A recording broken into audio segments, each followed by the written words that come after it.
Dear students, आज हम करेंगे आपका जो 10th क्लास का जो बुक है फुटप्रिंट्स विदाउट फीट, इसका थर्ड चैप्टर करेंगे द मिडनाइट विजिटर, जिसकी समरी मैंने आपको पहले भेज दी है और समरी को सेंड करने के साथ इसके मीनिंग्स भी मैंने आपको सेंड कर दिए हैं। तो जो है अब इस चैप्टर को हम करेंगे, उससे पहले मैं आपको थोड़ा सा इसके बारे में बता देता हूँ। मिडनाइट विजिटर जो है दो सीक्रेट एजेंट की कहानी है। इसमें एक ओसिबल होता है और दूसरा जो है मैक्स है। ओसिबल जो है काफ़ी फैट है and very quick weighted and he does not seem to be real spy from any angle, but he is really secret agent and he is smarter than Max। और जो दूसरा जो सीक्रेट एजेंट है, जो spy है, वो उसका नाम मैक्स है। मैक्स इसके कंपैरिजन में, ओसिबल के कंपैरिजन में दुबला पतला है, वेरी जो है वेरी थिन है। और इसमें क्या होता है कि वो इतना खतरनाक तो नहीं दिखता, he does not seem to be dangerous, but he holds a pistol in his hand and that's why he is very dangerous, or it can be very dangerous to Osibal। और जो ओसिबल है, ओसिबल एक बहुत ही सीक्रेट पेपर, बहुत ही confidential paper उस रात मुझे मिलने वाला होता है और वो कॉन्फिडेंशियल लेटर था, पेपर था और उसके पीछे जो है काफ़ी जासूस लगे हुए थे। और जो मैक्स था, वो दूसरा जो सीक्रेट एजेंट था, वो उस पेपर को क्या करना चाहता था, एक्वायर करना चाहता था, स्नैच करना चाहता था। He wanted to have it at any cost. और पॉसिबल जो है ना केवल उसने उस लेटर को, उस पेपर को जो कॉन्फिडेंशियल था उसको लिया, बल्कि उसने मैक्स से भी छुटकारा पाया और बिना कुछ किए मैक्स को मरवा दिया। तो देखिए अब यहाँ पर इस कहानी को पढ़ते हैं कि होता क्या है। The midnight visitor.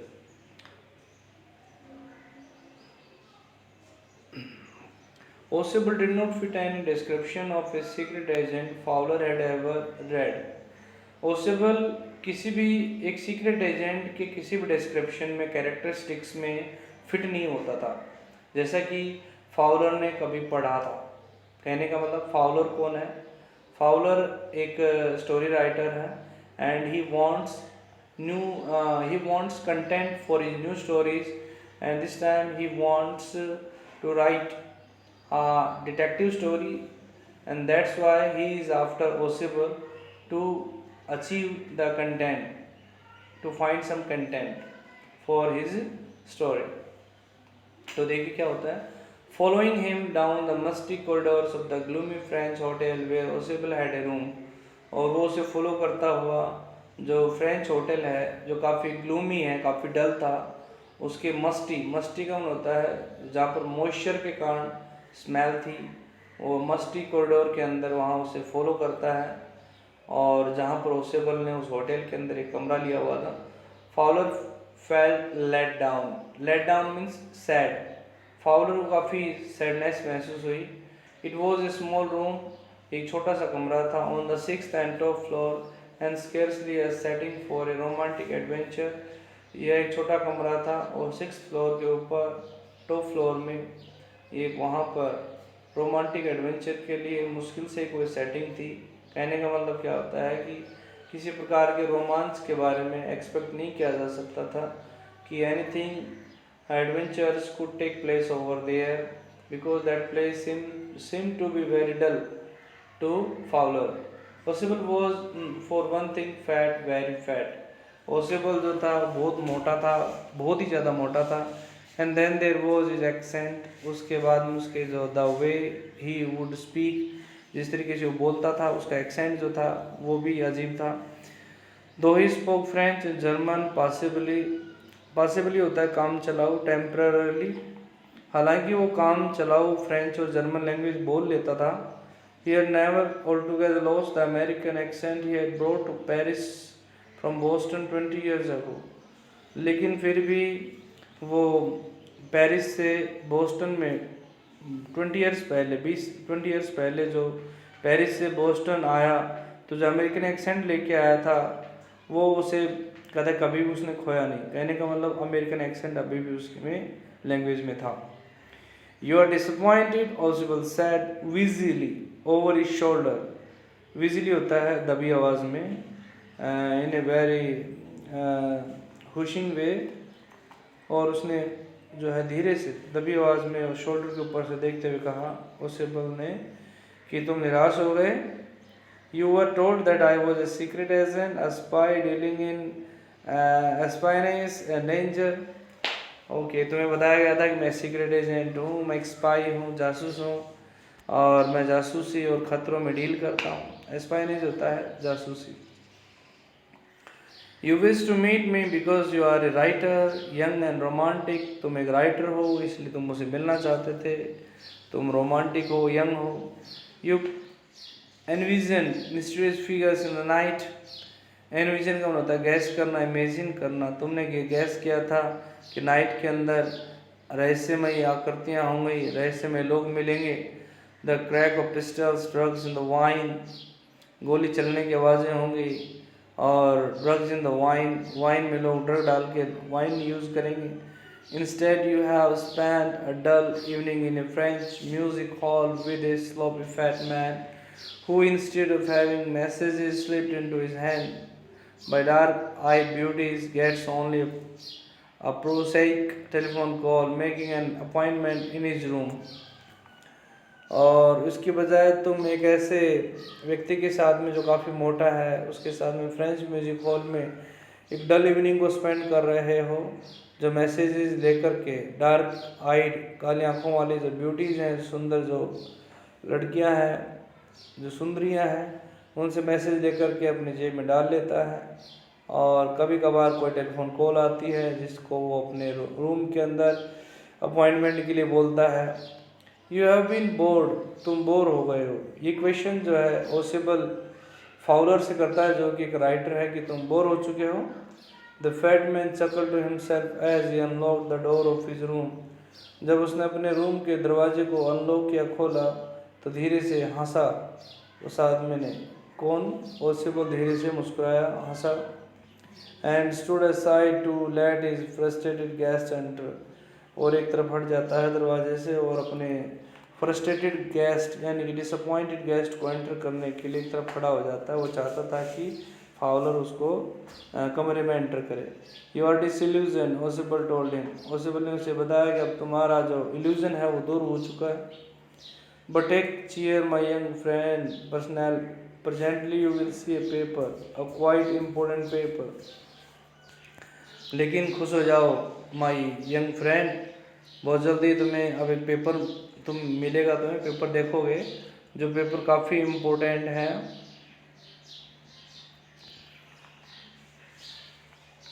इस इमेज में हम देख सकते हैं कि जिसके हाथ में गन है वो जो है ये मैक्स है, और ये मोटा जो है जो काफ़ी फैट है ये स्लोपी फेलो ये ओसिबल है, और ये फाउलर है दूसरा जो इसके पीछे खड़ा है। जो which several man and women have risked their lives, और इतना इम्पोर्टेंट पेपर है कि उसके लिए कई मैन एंड वीमेन ने अपनी ज़िंदगी को दाव पर लगा दिया है। कम टू मी, मेरे पास आओ। समडे सून दैट पेपर में well affect the course of history, किसी दिन बहुत जल्दी ये जो कागज़ है ये पूरे इतिहास को जो है अफेक्ट करेगा। In that thought is drama, is there not, और इस विचार से एक ड्रामा है, क्या तुम नहीं समझे। As spoke Ausable close the door behind him, ऐसे बोलते समय ही ओसिबल ने दरवाजे को बंद कर दिया। Then he switched on the light, फिर लाइट को स्विच ऑन किया। And as the light came on, Fowler had his first authentic thrill of the day. जैसे इसने लाइट को ऑन किया तो फाउलर जो है उसको उस दिन का सबसे वास्तविक, ऑथेंटिक का मतलब जेन्युइन, थ्रिल का मतलब होता है एडवेंचर, उसे देखने को मिला। For half way across the room a small automatic pistol in his hand stood a man, और दरवाजे कमरे के बिल्कुल बीचों बीच एक आदमी जिसके हाथ में ऑटोमेटिक पिस्टल थी वहाँ पर खड़ा हुआ था। ओसिबल ब्लिंक्ड अ फ्यू टाइम्स, ओसिबल ने कुछ समय अपनी आंखों को झपझपाया, ब्लिंक किया। मैक्स वीज्ड, बीज का उसने दबी आवाज में बोला, Max you gave me quite a start, तुमने तो मुझे चौंका दिया। I thought you were in Berlin, what are you doing here in my room, मैंने सोचा तुम बर्लिन में हो, तुम यहाँ मेरे रूम में क्या कर रहे हो। मैक्स वो स्लेंडर, स्लेंडर का मतलब होता है बिल्कुल पतला, दुबला पतला, thin, lanky, a little less than tall, with features that suggested slightly the crafty, pointed countenance of a fox, और दुबला पतला था, और वो जो था वो एक फॉक्स जैसे उसके अंदर कैरेक्टरिस्टिक्स थे, लोमड़ी जैसा दिख रहा था। There was about him aside from the gun nothing specially menacing, menacing means the bothering, और उसके हाथ में गन थी, गन को छोड़ करके वो डेंजरस नहीं लगता था, दिखता था, बोदरिंग नहीं था कुछ भी। The report he murmured, murmured होता है धीरे से बड़बड़ाया, बुदबुदाया, उसने कहा the report that is being brought to you tonight concerning some new missiles. अच्छा, मैं कहता वो अपना रीजन बताता है कि वो मिसाइल्स के बारे में जो एक न्यू जो मैसेज जो रिपोर्ट है जो कि वो सिविल के पास में आनी थी, उसी को लेने वहाँ पर वो आया है, मैक्स आया था। I thought I would take it from you, it will be safer in my hands than in yours. Max कहता है कि मैंने सोचा कि मेरे पास ये ज़्यादा सेफ रहेगी रिपोर्ट, इसलिए मैं यहाँ पर आया। Oswald moved to an armchair and sat down heavily. I am going to raise the devil with the management this time and you can bet on it. Oswald एक आर्मचेयर पर बैठ गया और sat down heavily का मतलब होता है he was feeling little bit uncomfortable at the time and हताश होकर के वो चेयर में बैठ जाता है। I am going to raise the devil, और वो कहता है कि इस बार मैं कहता है कि मैं मैनेजमेंट, होटल मैनेजमेंट के साथ में जो है पंगा करने वाला हूँ, शोर शराबा करने वाला हूँ। I can you can bet on it, तुम इसका दावा कर लो, शर्त लगा लो कि बार में इसे लड़ूंगा। ही सेड ग्रीमली, ग्रीमली का मतलब उसने दांतों को पीसते हुए कहा this is the second time in a month that somebody has got into my room through that nuisance of a balcony। ये सेकंड टाइम हुआ है इस मंथ के अंदर कि कोई आदमी जो है इस बालकनी से, न्यूसेंस का मतलब होता है इस सिरदर्द, मिनेसिंग, बोदरिंग, बालकनी से कोई आदमी अंदर आया है मेरे कमरे में। Fowler's eyes went to the single window of the room, अब जो फाउलर है उसकी आंखें उस रूम में जो सिंगल विंडो थी उसकी तरफ गई। It was an ordinary window, एक ऑर्डनरी विंडो थी, against which now the night was pressing black, और बाहर की तरफ अंधेरा था। Balcony, Max said with a rising inflection, no अपास्की, I did not know about the balcony, I it might have saved me some trouble had I known. Max जिसको balcony के बारे में नहीं पता था, उसने इन्फ्लेक्शन का मतलब, राइजिंग इन्फ्लेक्शन का मतलब थोड़ा सा वो आउट ऑफ क्यूरियोसिटी और विचार करते हुए, राइजिंग इन्फ्लेक्शन का मतलब ये विचार करते हुए उसने कहा नो ए पास की, कहता कि अगर बालकनी के बारे में मुझे पता होता तो मैं पास की का यूज़ ना करता, किसी डुप्लीकेट की का यूज़ ना करता यहाँ पर आने के लिए, और मैं किसी भी प्रकार की जो ट्रबल है जिसमें पढ़ सकता था मैं उससे बच सकता था अगर मुझे पता होता तो।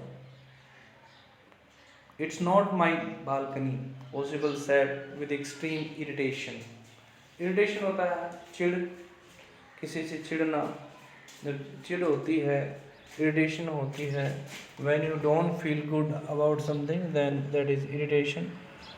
एंड एनोइंग, इरिटेशन को ना एनोइंग, कहता कि मेरी बालकनी नहीं है, ओसिबल ने बहुत ज़्यादा चिढ़ते हुए कहा, गुस्से से कहा, मतलब नाराज़गी से कहा। It belongs to the next apartment, ये पास वाले जो नेक्स्ट इसके साथ में वाला अपार्टमेंट है उसका है। ही ग्लांस्ड एक्सप्लेनेटरीली एट फाउलर, और उसने एक्सप्लेनेटरीली फाउलर की तरफ कहा। ग्लांस का मतलब होता है ही लुक्ड एट फाउलर, और उसने एक्सप्लेन करते हुए, यानी कि एक्सप्लेनिंग वे से, जैसे कि वो एक्सप्लेन करना चाहता उस तरीके से उसने फाउलर की तरफ देखा और कहा यू सी, तुम देख रहे हो, he said this room used to be a part of large unit and the next room through that door there used to be the living room. कहता है कि इस देख रहे हो कि ये रूम जो था पहले एक लार्ज यूनिट का एक पार्ट हुआ करता था, एंड द नेक्स्ट रूम, और जो पास इसके साथ वाला जो रूम है, थ्रू दैट डोर देयर, वहाँ उस दरवाजे से, use to be the living room, वो एक लिविंग रूम हुआ करता था, यानी कि वहाँ पर रहते थे लोग। इट हैड द बालकनी, इसमें एक बालकनी थी, विच x tends under my window now, जो कि अब मेरे विंडो के नीचे है, ये बालकनी वहाँ पर पड़ती है। You can get on to it from the empty room 2 doors down, और 2 दरवाजे छोड़ कर के वहाँ पर जो खाली कमरा है वहाँ से कहता है कि आप इसमें एंटर कर सकते हो मेरे रूम में। And somebody did last month, और किसी ने ऐसा ही किया था लास्ट मंथ, कोई मेरे इस रूम में एंटर किया था, इसी में होटल के इसी रूम में। The management promise to block it off but they haven't, management ने तब प्रोमिस किया था कि इसको बालकनी को बंद करवा देंगे, लेकिन ऐसा नहीं हुआ, अभी भी ये वहीं पर है। Max glanced at Fowler who was standing stiffly not far from Osable and waved the gun with a commanding gesture. Please sit down, he said. We have a wait for half an hour, I think. Max ने Fowler की तरफ देखा, जो कि स्टीफी का मतलब होता अकड़े हुए बिल्कुल खड़ा था, जो कि ओसेबल से ज़्यादा दूर नहीं था, खड़ा था वहीं पर। And he was very much scared to see Max with a pistol and waved the gun, और मैक्स ने क्या किया, उस गन को हिलाते हुए और उनको कमांड किया, ऑर्डर दिया कि इसे बैठ जाओ। ही सेड, उसने कहा अभी हमारे पास में आधे घंटे का समय है, मैं सोचता हूँ। 31 minutes, ओसेबल सेड मोडली, ओसेबल ने मोडली कहा कि 30 नहीं 31 minutes left. The appointment was for 12:30, appointment 12:30 का था। I wish I knew how you learn about the report max, max कहता है आई विश आई न्यू, तो यहाँ पर जो ओसेबल कह रहा है कि काश मुझे पता होता कि तुम्हें रिपोर्ट के बारे में कैसे पता चला। द लिटिल स्पाई स्माइल्ड इविली, और जो लिटिल स्पाई था यानी कि जो मैक्स है वो इविली, इविली का मतलब होता है जैसे कि जो बुरे प्रवृत्ति वाले लोग स्माइल करते हैं, तो इविल स्माइल थी उसके चेहरे के ऊपर, that was showing his wickedness.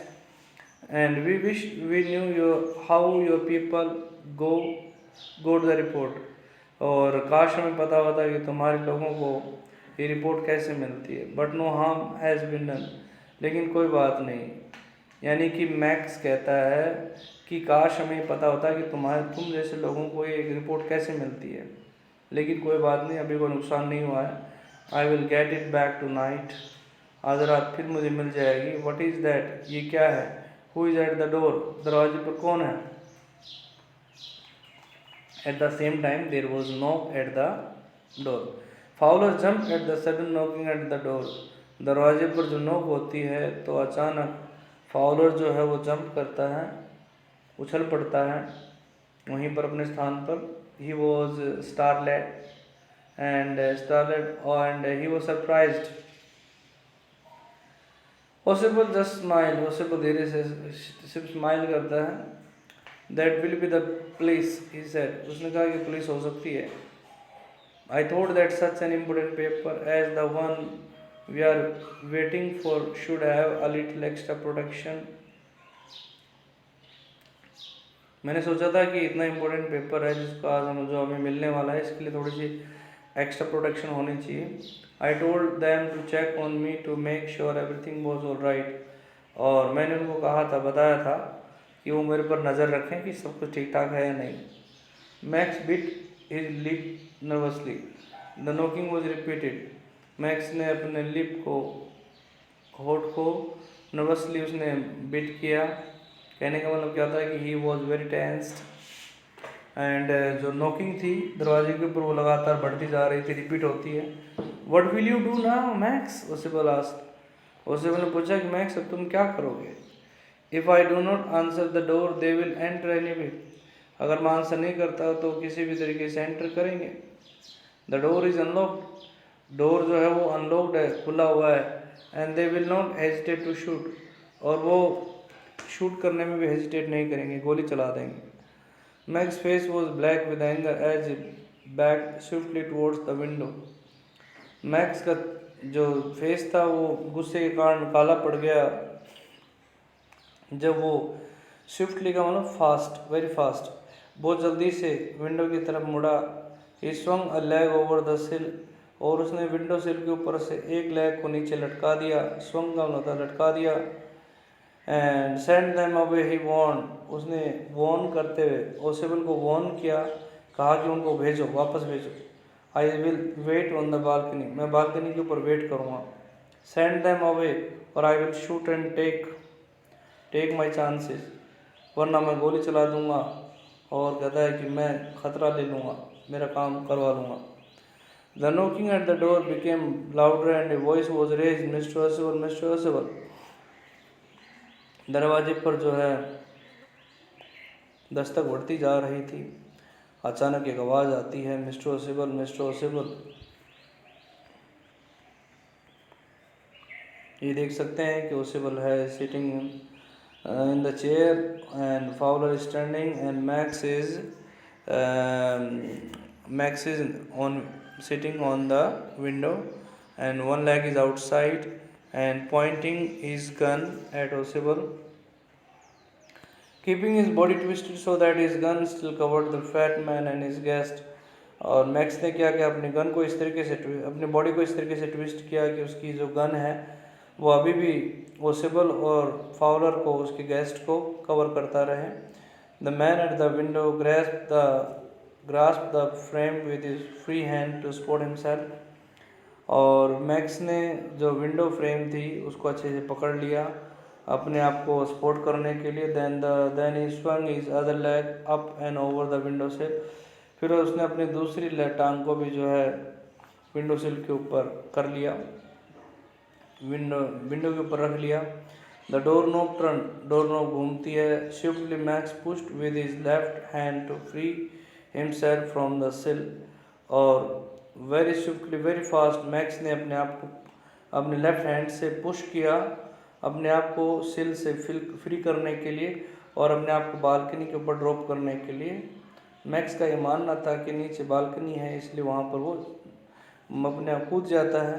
And then as a drop he screamed once really, और फिर वो जब वो नीचे गिरा तो ज़ोर से चिल्लाता है। The door open and a waiter stood there with a tray, a bottle and 2 glasses।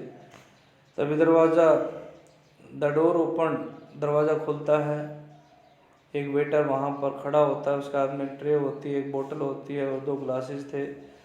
Here is the drink you order for when you return, ये देखो यहाँ पर आपका ड्रिंक है। वेटर कहता है कि सर आपका ये ड्रिंक है जो आपने ऑर्डर दिया। He sat and set the tray on the table, deftly uncorked the bottle and left the room। Waiter ने बोतल को टेबल पे रखा, ट्रे को जो है वो उस पर रखा टेबल के ऊपर, और उसने बोतल को अनकॉर्क किया, बोतल को ओपन किया और कमरे से बाहर चला गया। White face Fowler stared after him, और चेहरा सफ़ेद फाउलर ने अब उसकी तरफ घूरा, यानी कि फाउलर अभी भी समझ नहीं पा रहा है कि क्या हो गया था वहाँ पर। But he stammered the police, उसने स्टैमर किया, हकलाते हुए कहा कि लेकिन तुमने कहा था कि पुलिस है दरवाजे के ऊपर।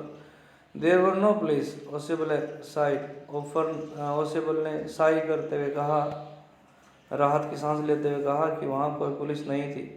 ओनली हेनरी, केवल हेनरी था जो वेटर का नाम था। होम आई वॉज एक्सपेक्टिंग, जिसको कि मैं एक्सपेक्ट कर रहा था यहाँ पर कि वो आएगा। But want that man out on the balcony, Fowler began, लेकिन क्या वो आदमी नहीं आएगा जो बालकनी के ऊपर है। No said Osable, he won't return, you see my young friend there is no balcony. तब ओसेबल ने कहा कि नहीं, अब वो आदमी कभी नहीं आएगा लौट करके, तुम देख सकते हो my young friend there is no balcony outside. Robert Arthur के द्वारा लिखी गई है ये स्टोरी, और कहता है कि वो लौट के नहीं आएगा क्योंकि बाहर कोई बालकनी नहीं है।